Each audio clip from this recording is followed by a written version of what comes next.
What is going on? Ladies and gentlemen, BizzyDad is here. You are there, and that awesome introduction means that it is time for another Scribble Sketch Deck Challenge. And just a little bit of background on here.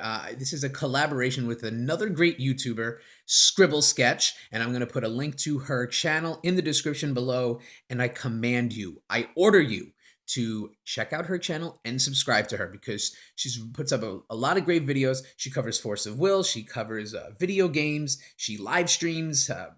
She vlogs a whole. She covers it all. She does it all. So really fun channel to check out and subscribe to. And this is one of her collaboration ideas that she puts together with other Force of Will YouTubers in which she picks a ruler and a format. You both build decks with that ruler, see who can come up with the most fun or most interesting deck. We both put it out there and leave it to the people with comments to see what they like, what they don't like, who do they think would win between the two. It really is a lot of fun. And building these decks, actually, it makes me think, and I really look forward to it. So I was lucky enough to get picked for the first one she did a couple of weeks ago with the Glorious Infaria ruler out of the new set. And it was so nice, she asked me twice. So we're doing it a second time.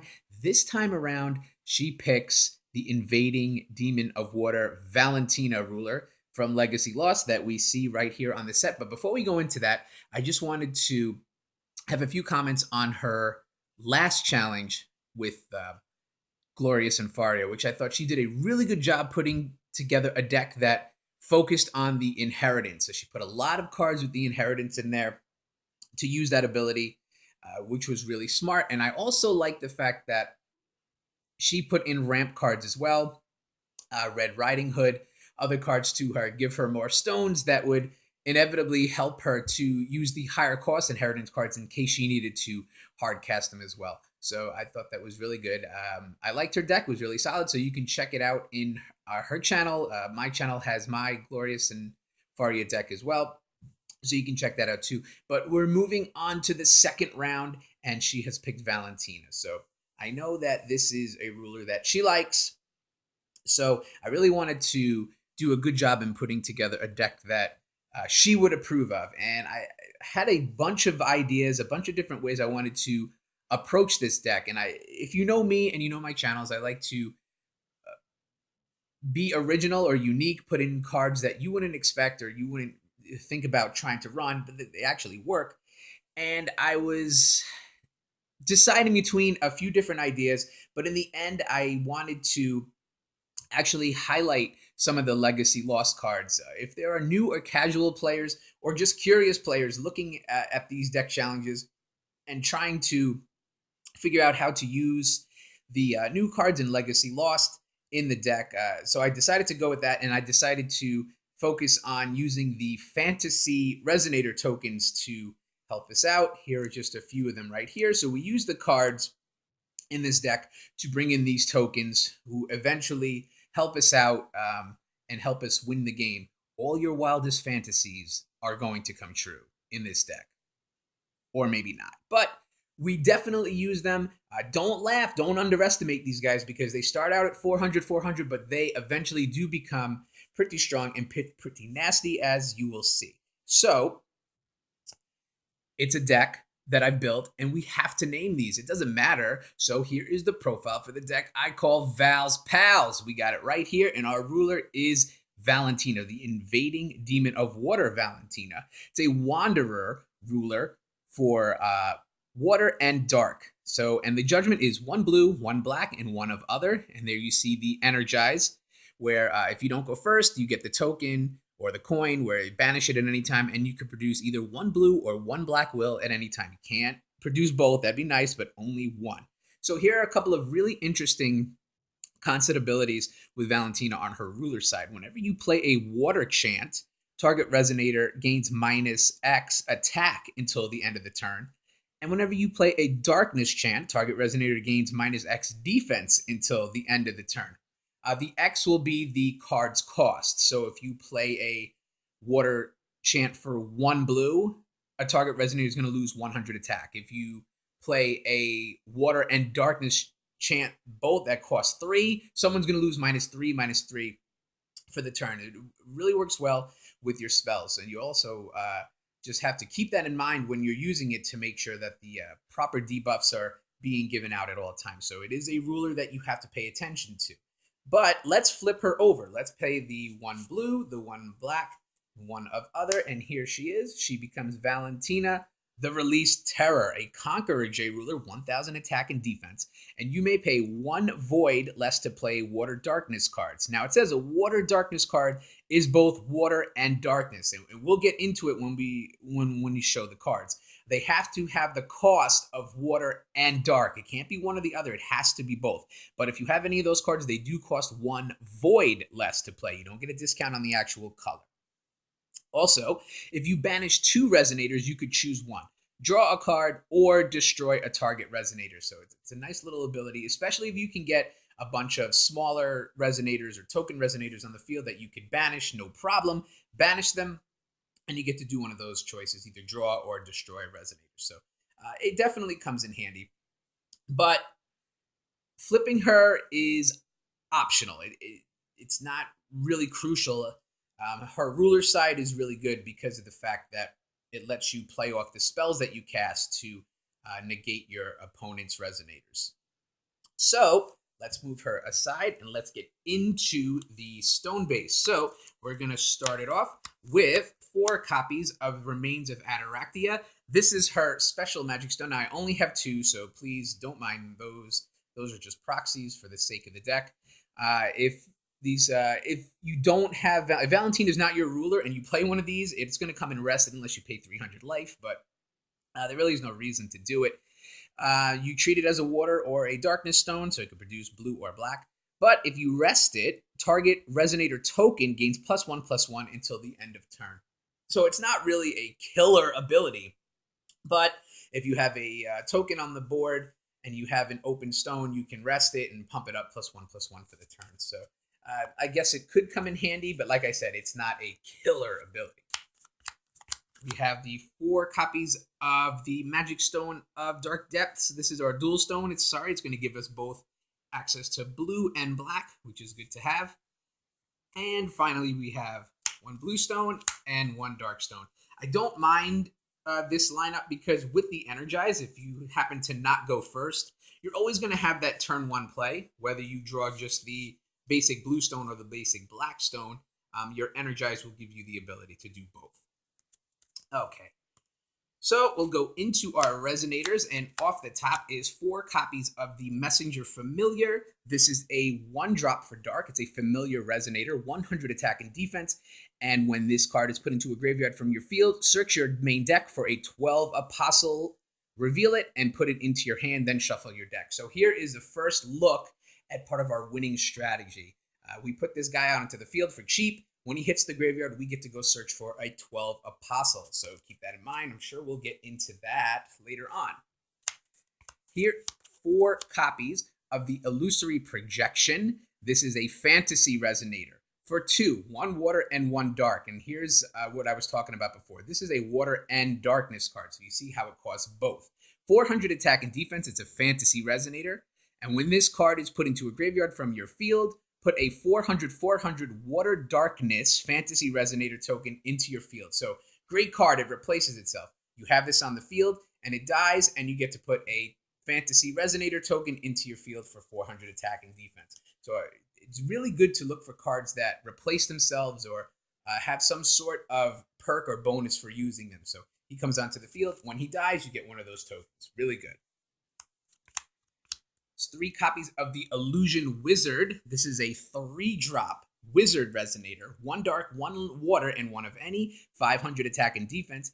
And when this card is put into your field, put a 400 Water Darkness Fantasy Resonator token into your field. So unlike the projection that you get the token when you die, the Wizard, as soon as the Wizard comes into field, so does the Fantasy Resonator token. So 2 for the price of 1.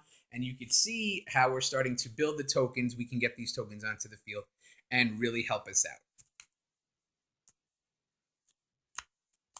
4 copies of Adombrally, the Unfathomable. This is a 3-drop Cthulhu and 12 Apostle Resonator. So here's somebody we can go get when the Messenger Familiar dies. we can go get a Domberly. And a Domberly is a really big part of this deck because he's really going to do a lot of work. So it's a 600, 800, and you see a ton of text on this card. It's a 3-drop, but he's a Cthulhu that you can incarnate for. And incarnating means banishing 2 of your resonators to bring him in for free instead of paying for his cost. And you get bonuses based on the colors that you banish in order to bring a Domberly out. So we have 2 cards here that we would really like to incarnate a Domberly for because of the effects. So let's say we have our Messenger Familiar on the field and we have our Illusory Projection on the field as well. Here are 2 Resonators, and we are going to banish them both.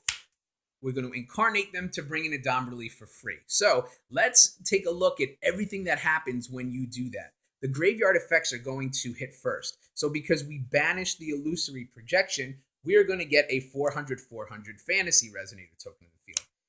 We have the Messenger Familiar. That hits the graveyard as well, which means we get to search for a 12 Apostle Resonator. So we can go search for another Domberly. We can go search for another 12 Apostle that we are going to see in a little bit. Don't want to ruin the surprise.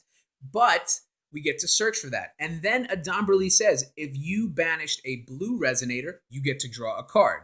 If you banished a Darkness Resonator, your opponent loses 400 life. So all of that happens just for bringing a Domberly in. And as far as Resonator count goes, it's really a 2 for 2 because we started the turn with these 2 on the field. After we incarnated for a Domberly, we have these 2 on the field. But not only that, we got to draw an additional card, and our opponent lost 400 life. So it really is a lot for the cost. Really good value here. And we get to use a Domberly 4 times. We have 4 copies of it. So incarnating blue and black Resonators for a Domberly throughout the game means our opponent is going to lose 400 life up to 4 times, and we are going to draw cards up to 4 times. So really strong. A Domberly is a good addition to this deck. He's going to do a lot of work. 3 copies of Moojdart, the Lady of Illusions. Here's one of our big hitters. Here's one of Val's gals, I like to call it. And 6 Sage Resonator, 800 attack and defense with flying. Other water Resonators you control gain +2/+2. And other darkness Resonators you control gain +2/+2. So with Moojdart on the field, these water darkness tokens now are 800/800. It's not so funny anymore when you have tokens on the field and Moojdart comes out. Also, if you banish a Fantasy Resonator, this card, meaning Moojdart will gain barrier from chants until the end of the turn, which is really good. If you have any one of these tokens out, or if you have any other Fantasy Resonator on the field that you just want to banish, Moojdart gains barrier, so she can't be destroyed by a spell. She can't be sent back to your hand by a spell. She can't be targeted by any chance. That keeps her alive. That keeps all your other water and darkness Resonators pumped up, and it keeps a flyer on the field. Flying is really important. So Moojdart is a pretty good card, and I think 3 copies is good. 4 is a little too clunky for her. 3 is good. And our last Resonator in the deck, and our last 12 Apostle. Let's bring out the Queen. 2 copies of Titania, the Prideful Queen. Here I am in show-off mode with the full art. This is a 7-drop Resonator, 1 blue and 6 of other. But we can get her in for a discount. She's a 12/12 flyer. She's a 12 Apostle. She's also a fairy. And as you play this card, you may rest any number of Resonators you control.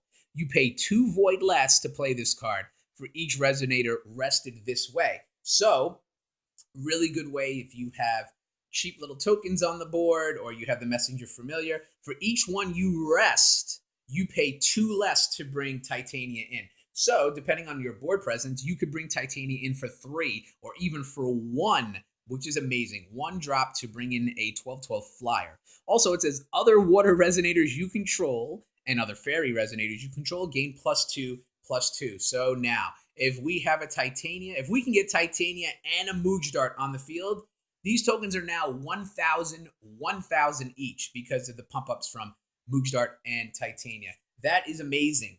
And Titania flies for 12, Moojdart flies for 8. So this is a lot of trouble if we can get these cards on the board. Really puts our opponent to the test. So that's it for our Resonators. Let's go into our spells and abilities. And probably my favorite blue card when it comes to spells, the blue card that always finds its way into my decks, is 4 copies of Sniping from the Blind Spot. A 1-drop, 1 blue, instant. You could do it at any time. Return target rested resonator to its owner's hand. So that's great. Your opponent has a big beefy resonator on the field who tries to swing at you. You have one blue open stone. You just play sniping instantly, send it right back to their hand. Goodbye. Also for your own resonator, if you have a Titania on the board, well, if we attacked with our Titania last hand, so now she's sitting there rested, our opponent tries to come in and kill her, get rid of her, target her or something, we could play the blue, play sniping from the blind spot, boom, Titania comes right back to our hand and escapes the danger. It's really a great utility card, a great blue card. This is always in a blue main deck or side deck whenever I put a blue deck together. Just a really great card. And it is a sneaky combo with this card right here. It's 4 copies of Scorn of Dark Alice. This is a 1-drop dark chant. So you can only do this on your turn. But you look at target opponent's hand and choose a resonator. They discard that card. This is a really great turn 1 play if you could do it. A lot of people will say that this is not a great card for the mid to late game. It's really good in the early game, but I disagree because I don't think you should ever underestimate the value of being able to see your opponent's hand and see what they have. And Scorn of Dark Alice does just that. Even if they don't have a resonator for you to get rid of, you're getting to see every card they have, which means you can prepare or try to predict their next moves and hopefully have some defense for it. I said it's a good combo with this card because if you have sniping from the blind spot and your opponent has a big resonator, or if your opponent has a big Wyber or a big, excuse me, any big resonator they swing at you at, you could play this card, send it back to their hand, and then on your turn, you could play Scorn. You know it's in there. Goodbye, Wyber. Goodbye, any big resonator in their hand. Send it right to the graveyard, and then you get to see their hand. So really strong and sneaky play. They work well together, but they also work really well on their own. And this is a must. This is a must. It almost seems like Valentina was created with this card in mind. It's 3 copies of Space-Time Anomaly. An instant. You could do it at any time for 2, 1 blue and 1 black with Remnant. So not only could you do it at any time, it could come out of the graveyard too. And it says target J Resonator gains -5/-5 until the end of the turn. Draw a card. Now, what really makes this great is with Valentina's ability. We could play this card, and one of our opponent's J Resonators will be -5/-5. But because Valentina says Water and Dark will gain -X/-X, the cost is 2. This can hit a Resonator for -7/-7. That is really good. Just something to keep in mind. Space-Time Anomaly can hit a J Ruler, but this ability on Valentina can't. So just keep that in mind. Don't think that you can hit a J Ruler for -7. You can't. You can hit it for -5, but the -2 has to go to an actual Resonator. The fact that it's Remnant means if you have 4 stones, you can play it, hit it to the graveyard, come out and play it again, hit a Resonator for -14, that'll kill the vast majority of Resonators, and you get to draw a card for playing Space-Time Anomaly. This is a really, really good card. Just like I said, made for Valentina, or Valentina made for this. Here's 3 copies. Plot of Water and Darkness. This is a quick cast chant, so you could do it at any time, and it costs 3. 1 blue, 1 black, and 1 of other. And it says choose 1, but if you control a Water and another Darkness J Resonator, you could choose both. Destroy a target Resonator, or put a 400/400 fantasy token into your field. So you would really like to play this card when you already have a Water Resonator out and a Darkness Resonator out, because you get to do both. You get to destroy one of your opponent's Resonators, and then boom, you get to put a token Resonator into your field. So really good card. The cost is steep at 3, but I understand it because you can destroy your opponent's Resonator at instant speed and then put a Resonator token into your field if you have both. So no problem. It's really good. Plus, you can hit somebody for -3/-3 with that. Here's a really good card. 3 copies of Valentina's Reach. This is a potential game saver or game ender or crippler. It's a 3-drop chant, so you can only do it on your turn. It's not a 3-drop. It's 1 blue, it's 1 black, and X, where you have to pay X, so whatever stones. And it says choose 1. Your opponent discards X cards, or you draw X cards. So it's mid to late game. You have no cards in your hand, or 1 or 2. You really don't have much to do. But you have a lot of those open stones. You could pay blue, black, and 3 and draw 3 cards. That could really get yourself re-equipped for future play. Or you can pay that 3 and make your opponent discard 3 cards. That's crazy. They only have 3 cards in their hand. You play this, they got nothing left. They're top decking. They could be in a lot of trouble. Plus, then you paid 5. You can hit somebody for -5, -5. But this is a really good card. Don't underestimate this card. This could really save you, and this could really cripple your opponent. Finally, I always like to throw in the fun cards, and I made sure to do it in this deck too. And it's 3 copies of Selveria's Lance. This is a J Resonator edition, so which means you can put this on your J ruler if Valentina is flipped over. But it costs 4, 2 dark and 2 of other. And it says added J Resonator gains +4/+4. And whenever this card deals damage, you gain that much life. And we are looking to get this on Mujdart. This is who we want this for. Because if we add this to Mujdart, let's do that for illustration purposes. We add it to Mujdart. Mujdart now becomes a 1200 flyer. And whenever she deals damage, you're going to gain that much life. So we put this on her, and then we attack. She's a 12 flyer. More than likely, this can get to our opponent. Our opponent gets hit for 1200. We get 1200 life. Even if we block with Mujdart, somebody swings at us, we block with Mujdart. Mujdart did 1200 damage. You're going to gain 1200 life. And the fact that she can be protected. We have a fantasy resonator that we banish. She gains barrier, so she can't be killed. She'll stay on the field for a couple of extra turns, get you a couple of extra attacks, which means you're going to gain 1200 life each time she attacks. It's a really sneaky card. And then when you have stuff like that in Titania, pumping everybody up, the attacks are going to be bigger. The life gain is going to be bigger, and it really helps out. That's a sneaky card, and if you could get that on Mujdart, that's really good because it's going to be able to stick, and you're going to be able to use your banish the fantasy resonators to help out. So that is the main deck. We'll go into the sideboard, and the sideboard, of course, is situational, but I wanted to put not only some new Legacy Lost cards in there to show you how they work, but I wanted to give you the chance to turn this deck into a really nasty discarding deck. So let's take a look. First up is 3 copies of the Heavenbound Pheasant, and sorry, the sideboard cards are not sleeved. Forgive me on that one. A 2-drop, 1 dark and 1 other. It's a Fairy Tale Resonator, 400 attack, 300 defense with flying, but when this card is put into a graveyard from your field, your opponent discards a card. That is really good. And don't forget, when you're pairing this stuff up and you're banishing for a Domberly, they're going to hit the graveyard, and those graveyard effects are going to hit. So we have a little 400 flyer here, and then we could force our opponent to discard cards by getting this in the graveyard. Even if they kill the pheasant, they're going to have to discard a card. So that is really good too. 3 copies of Nightmare, the Ashen Dream. This is a 3-drop fantasy resonator, 200 attack and defense, but when this card enters your field, return target resonator to its owner's hand. And then its controller discards a card. So we send a resonator back to our opponent's hand, and then they have to discard a card. That's really good. We make some room on the board. We get rid of one of their big resonators. Well, we don't get rid of it. We send it back to their hand, but then they have to discard a card. So a little double disruption. The stats are weak, but that's okay. We're not worried about him attacking. We really just in for that enter effect. And then it's always great to banish him to a Domberly because it's blue and black. You're going to get to draw a card, and your opponent's going to lose 400 life. So that is nasty. One of the best discard cards, 3 copies of Lapis's Dark Storm, a 2-drop chant. You can only do it on your turn, but your opponent discards a card at random and then discards a card. So a good way for you to get rid of 2 of your opponent's cards. That, of course, discard is death, as I always say. That is not a fun card to see. Finally, let's get back to some Legacy Lost options. And here's 3 copies of Magic Rebound. This is a really interesting card. A 2-drop quick cast.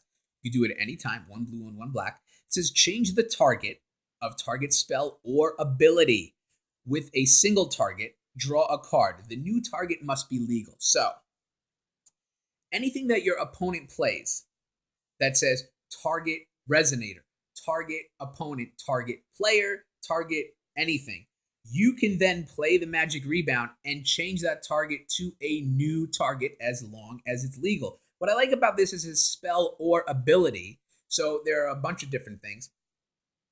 I believe this also includes activate ability. So your opponent has an activate ability, you want to pump one of their own resonators up, or they want to do something, give it barrier, give it anything, you can play the Magic Rebound, turn into one of your resonators. If they play a card, an interesting card is Lightning Strike. Lightning Strike says deals 500 damage to target resonator, There you could play Magic Rebound, hit their Resonator for 500. But Lightning Strike also says, or it deals 500 damage to your opponent. You cannot play Magic Rebound there because it doesn't say target opponent. It just says opponent. So be careful. This card is really good, but you have to make sure you use it correctly and use it legally. It has to be a spell or ability that targets, and then you can then use this card to bounce it and target one of your opponent's Resonators or your opponent directly. But really an interesting card when played right. So it's in the sideboard, especially when you go up against spell-heavy opponents. Finally, it's 3 copies of Mool, the Town That Never Was. This is from Legacy Lost as well. It's a 3-drop edition, 1 blue, 1 black, and 1 of other.